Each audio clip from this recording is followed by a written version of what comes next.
বিসমিল্লাহির রহমানির রহিম। আসন্ন দুয়ার উপজেলা পরিষদ নির্বাচনে ভাইস চেয়ারম্যান পদে আমি শেখ মোহাম্মদ সালাউদ্দিন টিউবওয়েল প্রতীক নিয়ে নির্বাচন করছিলাম। আমার প্রতিদ্বন্দ্বী প্রার্থী গিয়াসউদ্দিন সোহাগ তালা প্রতীক নিয়ে নির্বাচন করতেছে। দলীয় নেতাকর্মী ও আমার মুরব্বীদের পরামর্শে আমি নির্বাচন থেকে সরে দাঁড়ালাম।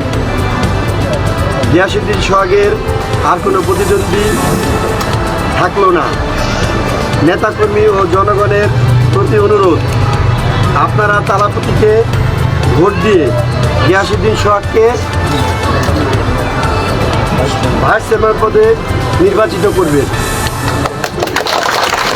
আমার এই সিদ্ধান্ত মাননীয় সাংসদ জনাব সালমান ফজলুর রহমান সাহেব শুনে আমাকে আশীর্বাদ করেছেন।